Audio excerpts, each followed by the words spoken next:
고린도전서 13장은 사도 바울의 서신 중에서 백미라고 할 수 있을 만큼 아주 귀한 말씀이 담아져 있습니다. 성경은 사랑에 대한 이야기를 하고 있습니다. 하나님의 사랑과 또한 이웃에게 사랑을 하도록 말씀하고 있습니다.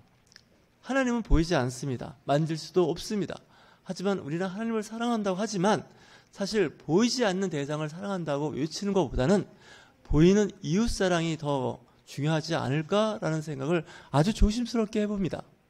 한국교회는 예수님을 사랑하고 하나님을 사랑한다고 외치지만 실질적으로 그 사랑을 어떻게 표현하거나 나타나는 현상들을 보면 교회에서 아니면 신앙 공동체에서 하는 일들을 가지고 하나님을 사랑한다고 하지만 사실 그 교회 공동체 안에도 사람이 있는 곳이기 때문에 사람을 대상으로 하는 사랑의 공동체입니다.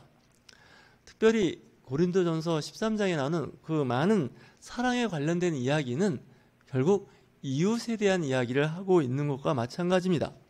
우리가 하나님으로부터 신비한 은사를 받아서 그 능력을 행한다 할지라도 각종 은사일 겁니다. 그럼에도 불구하고 그 안에 사랑이 없다면, 그 저변에 사랑이 없다면 그가 하는 모든 은사, 행위는 영향력이 없는, 무익하다는 것을 사도 바울은 이야기하고 있습니다. 오히려 사랑이 없으면 이 모든 사람들이 하는 말 자체가 울리는 괭가리와 같다라고 이야기하는 겁니다. 소리나는 구리와 같다는 거죠. 그 소리는 어떻게 보면 한편 소음이 될 수밖에 없습니다. 지금은 많은 사람들이 말씀에 대해서 이야기하고 있습니다. 말씀이 넘쳐나는 세상이죠. 특별히 인터넷에서, 유튜브에서 선포되는 말씀은 많습니다. 하지만 그 사회를 변화시키는 데는 큰 영향력이 없는 것이 아닌가라고 여겨질 때가 있습니다. 왜 그러냐면 그 말씀에 하나님의 사랑이 실려지지 않아서 그럴 수 있습니다. 말씀을 그냥 뜻이 없이, 생각 없이 의미 부여하지 않고 말씀을 봉독한다면 그 말씀은 무미건조해질 수밖에 없습니다. 그 말씀에 사랑의 언어, 영혼이 담겨져 있어야 그 말씀에는 영향력이 있기 때문에 그렇습니다. 오늘 사랑에 대한 말씀을 이야기하고 있습니다. 사랑은 무례히 행하지 않는다라고 말씀하고 있습니다. 기독교인들은 일단 예의가 있어야 한다는 것이죠. 그리고 자기의 유익을 구하지 않는다. 사람들은 다 자기의 유익을 구합니다. 상대방을 배려하는 것조차도 어떻게 보면 자기의 유익인지도 모릅니다. 하지만 진정성이 있는 남을 배려하는 마음은 그 사람의 마음을 변화시킬 수 있습니다. 자기 중심의 이기적인 생각을 가지고 사는 것은 단편적으로 보면 당장은 나한테 큰 이익이 되는 것 같지만 장기적으로 보면 이익이 되지 않는 것을 우리는 알 수가 있습니다. 사랑하는 사람은 남을 생각한다는 것인데 남의 이윤, 이익, 유익한 면을 배려한다고 할 수가 있습니다. 그리고 성내지 않는다는 것, 화를 낸다는 것은 하나님의 나라를 이룰 수가 없습니다. 아무리 좋은 말씀이 선포되고 있다 하더라도 그곳에 화를 내거나 분노하는 곳에는 하나님의 성령이 역사할 수 있는 그런 환경이 되지 않기 때문에 그렇습니다. 성숙한 그리스도인들은 화를 내지 않는다는 것이죠. 분노하지 않는다는 것이죠. 분노를 다스릴 수 있는 능력을 갖고 있습니다. 서양 속담에 분노를 다스리는 것이 자기 성질을 억제하는 것이 한 성을 빼앗는 것보다 어렵다라고 이야기합니다. 하나의 성을 공략해서 함락시키는데 엄청난 피해를 감수해야 됩니다. 경비도 많이 들고요.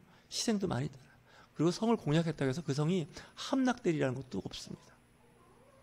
하지만 이 분노를 다스린다는 것, 이건 그만큼 위대하고 힘이 든다는 이야기를 하고 있는 것과 마찬가지입니다. 악한 것을 생각하지 않는다는 겁니다. 생각하는 것보다 악할 때 하나님께서 세상을 심판하셨습니다. 생각하는 것이 선하고 이웃을 위한, 이웃을 배려하고 섬기고 유익을 위한 생각을 하는 것이 아니라 생각이 악하다는 것은 남에게 피해를 주는 거죠. 내 이웃, 내 주변 사람들에게 피해를 줘가면서 자기의 유익을 구하려고 하는 사람들이 있습니다.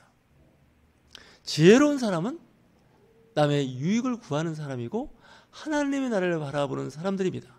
우리가 이 세상에 사는 것은 한정되어 있을 수밖에 없습니다. 태어난 이상 언젠가는 이 세상에서 생명을 다하는 그때가 오게 됩니다. 살아생전에 그리스도인들이 해야 할 일이 무엇일까요? 하나님 앞에 잘했다 칭찬받는 그 착한 일이 무엇인지를 찾아봐야 됩니다. 이웃에게 자비를 베푸는 거죠. 상대방을 생각해서 그 사람의 그 위치에서 배려할 수 있고 공감할 수 있는, 오늘날의 기독교인에 있어서 가장 중요한 부분이 무엇일까 하는 생각을 해봤는데, 역지사지라는 말이 있습니다. 상대방에 서서 생각을 해보는 거죠. 공감을 해보는 거죠. 고통받는 이웃이 있습니까? 특별히 재정, 물질, 돈 문제 때문에 고통받는 이들이 있습니다. 또 어떤 사람은 육체의 질병 때문에, 그 병 때문에 잠 못 이루어하는 사람이 있습니다. 1분도 참기 어려운 그 고통 가운데 정말 진통 효과를 볼 수밖에 없는 그런 약을 복용하면서 시간을 이제 버틴다는 말을 할 수밖에 없는 그런 사람들도 있습니다. 그것뿐일까요? 청년들은 취업 문제도 있고 결혼 문제도 있고 이제 주택 문제도 있을 겁니다. 이 하나하나가 산 넘어 산입니다. 그런 문제를 봉착한 사람들에게 우리가 해줄 수 있는 것이 무엇일까? 물론 그리스도인들도 할 수 있는 것이 한정되어 있습니다. 다 할 수 있을 것 같지만 하지 못합니다. 그래서 우리는 그 못하는 부분을 기도라는 그 하나님께 아뢰는 것으로 그 부분을, 그 공간을 채울 수밖에 없습니다. 하나님이 하시는 겁니다. 다만 우리가 하나님 앞에 기도할 때 간구하는 거죠. 주님, 우리가 필요한 것이 있습니다. 그리고 이웃이 원하는 것이 있습니다. 주님, 선하게 인도하여 주시옵소서라고 기도를 하는 겁니다. 하나님께서 그 기도를 들어주시고 응답해 주신다는 것이죠.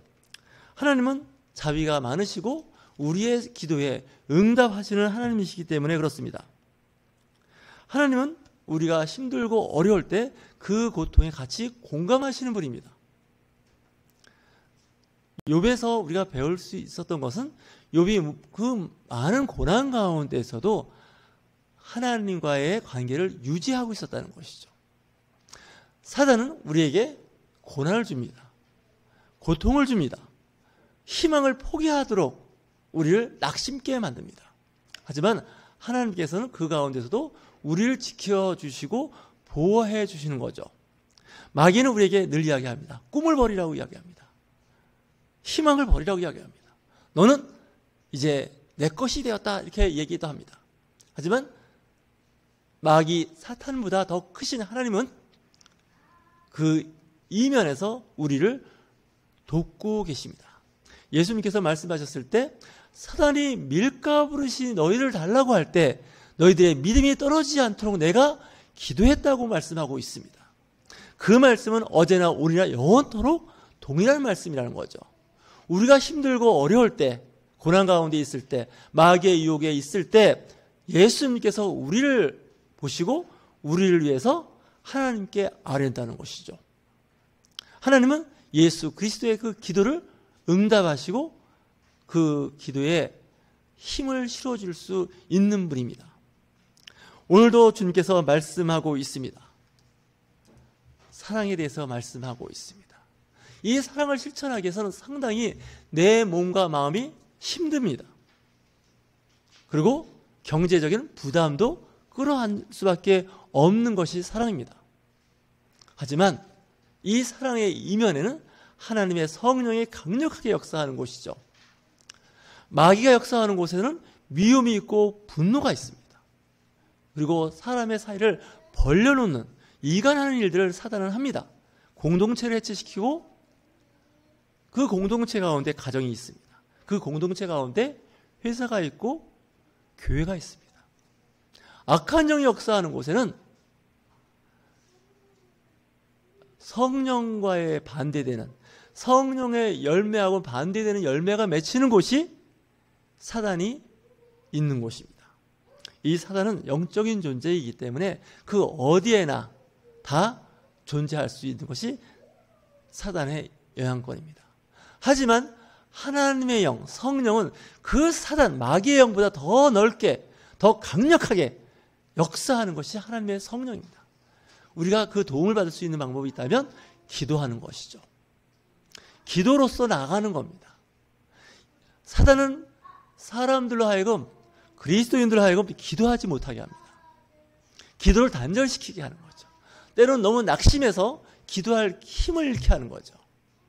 너무 바쁘게 만들어서 기도할 시간을 없게 하는 겁니다. 예배할 시간을 뺏어버립니다. 왜냐고요? 하나님과 소통하지 못하도록 하는 것이죠.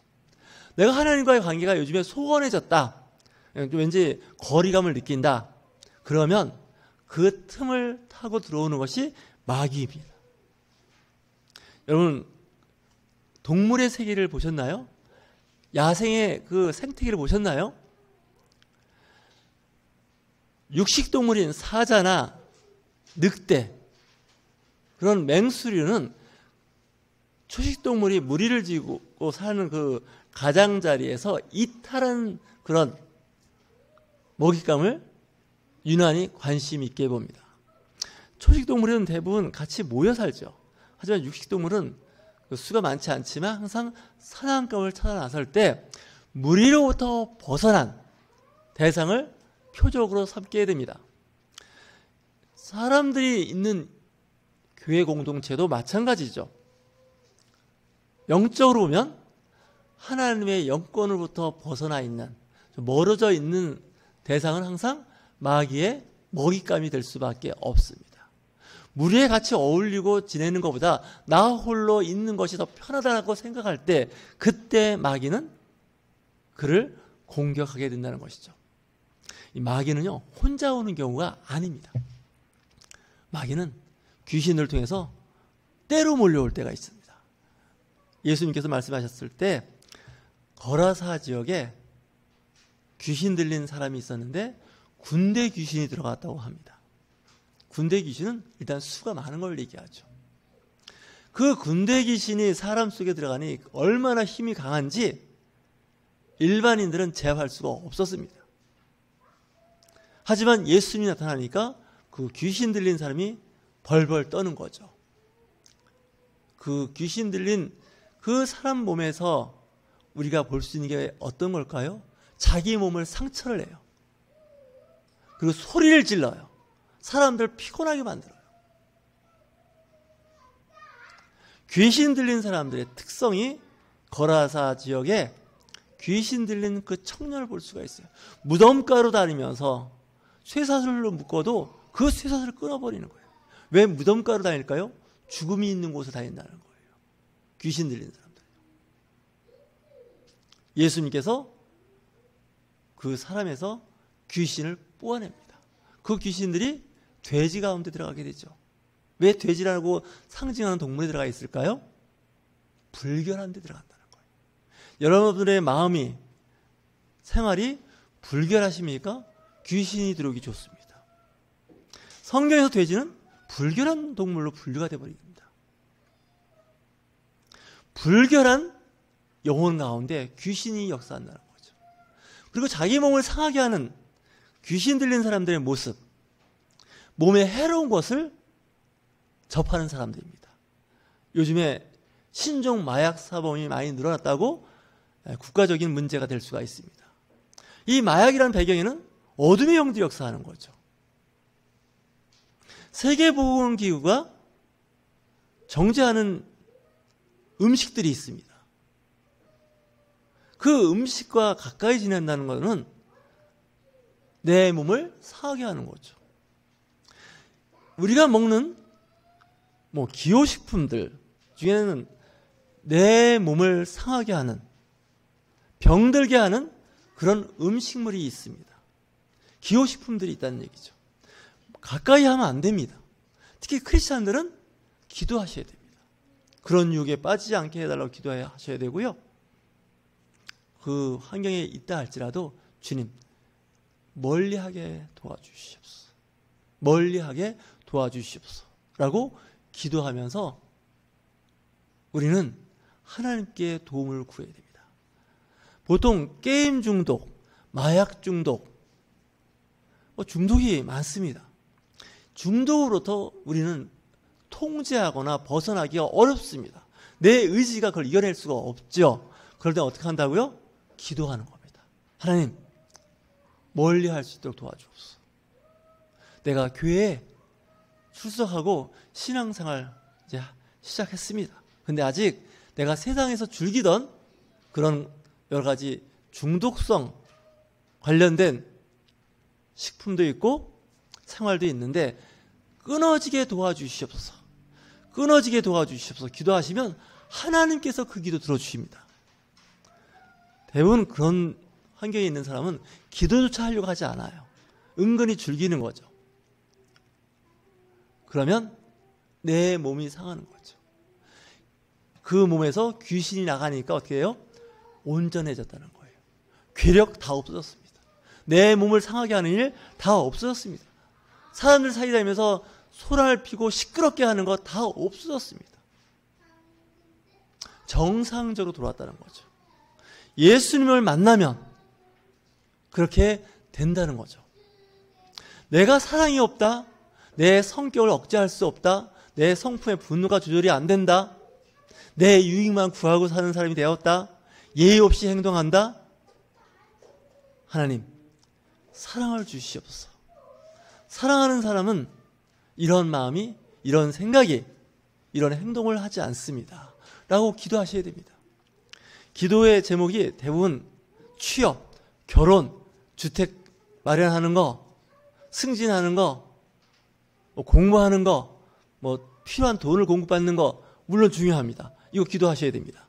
하지만 또 한편 더 중요한 건 내 생활 습관을 고치게 하여 주옵소서. 내가 쉽게 분노합니다. 내가 쉽게 화를 냅니다. 내가 쉽게 내 감정 조절 못해서 남 상처 주는 말을 쉽게 합니다. 내 입술에, 내 혀에 재갈을 물려 주옵소서. 그런 환경에 있지 않게 해 주시옵소서. 그런 환경에 가지 않도록 유혹을 막아 주시옵소서라고 기도하셔야 됩니다. 그러다 보면 기도의 제목이 많아집니다. 기도할 시간이 늘어납니다. 근데 그 기도를 하나님께서 들으신다는 거죠.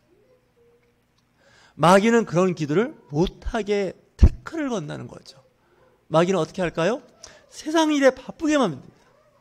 정신없이 바쁘게 만들어서 예배나 기도나 찬송할 수 있는 시간, 말씀 들을 수 있는 시간을 자꾸 뺏어갑니다. 특별히 기도하는 시간을 뺏어갑니다. 예배는 특별히 장소가 있어야 되고 시간이 있어야겠지만 기도는 언제든지 할 수가 있지 않겠습니까? 기도할 수 있는 시간이 점점 사라진다는 건 어둠의 영, 악한 영에 잡힐 시간이 점점점 많아진다는 것이죠. 이미 잡혀 있는지도 모릅니다. 그럴 때 기도하는 겁니다. 가슴에 손을 얹고 주님, 내 마음에 악한 생각을 제하여 주옵소서. 내 유익만 구하는 사람이 아니게 하여 주시옵소서. 물론 내 유익을 전혀 구하지 말라는 뜻은 아닙니다. 요즘 이야기하는 것이 상생이란 말을 하죠. 서로 도울 수 있는 거죠. 상대방을 돕는 것이 곧 나를 돕는 것이고, 때로는 나를 돕는 것이 내가 하는 일이 이윤을 내는 것이 남에게 이윤이 되거나 덕이 되면 좋습니다. 때로는 사람이 자기 자신의 기준이 될 수가 있어요. 사랑하는 것도 내 이웃을 내 몸과 같이 사랑하라 하셨던 그 말씀과 같이 내가 기준이 돼요. 근데 나만의 유익을 구하는 것이 아니라 이웃에 대한 유익도 구하라는 것이죠. 그래서 이웃에게 좋은 정보나 좋은 자료는 공유하는 자세가 우리 그리스도인에게는 중요합니다. 그러려면 우리가 준비된 사람이 되어야 되고요. 기도하는 사람이 되어야 되고 하늘의 지혜를 가진 사람이 되어야 됩니다. 기도할 때 여러분들 지혜를 달라고 기도하십시오. 하나님께서 주시는 지혜를 달라고 기도하십시오. 세상이 주는 지혜나 지식이 아닌 하나님 나라에서 주시는 말씀의 지혜를 주시옵소서. 그리고 그 지혜를 들을 때 깨닫는 은혜를 허락하여 주시옵소서. 깨닫는 은혜 가운데 또한 몸이 움직일 수 있는, 행동할 수 있는, 행할 수 있는 의지력을 주시옵소서. 그리고 말씀을 행하고 행동으로 옮길 때 좋은 열매 맺게 하여 주옵소서. 이렇게 기도를 하는 거죠. 성령의 9가지 열매, 저는 성경에 나오는 9가지 열매보다도 더 많은 열매가 있다고 저는 보는 사람입니다. 성경의 지면상 다 쓰지 못했는지도 몰라요. 하지만 그 이상의 많은 좋은 열매가 있습니다. 그리스도인으로서 잘 살고 있느냐 못 살고 있느냐 평가를 보는 가장 좋은 건 뭘까요? 그 사람이 하는 일 가운데, 행하는 가운데 어떤 열매를 맺는지를 봐야 됩니다. 그 열매가 향기가 나고 아름답고 맛있는 열매를 맺으면 좋은 열매를 맺은 성령의 사람입니다. 하지만 악취가 나고 추하고 사람들이 좋아하지 않는 그런 결과가 있다면 그것은 어둠의 영의 열매일 수밖에 없다는 것이죠. 자기의 유익을 구하지 않는 삶, 무례히 행치 않는 삶, 화내고 분노하지 않는 삶, 하나님의 말씀을 듣고 찬송을 부르면서 기쁨을 회복하시는 저와 여러분이 되시길 주의 이름으로 축원합니다.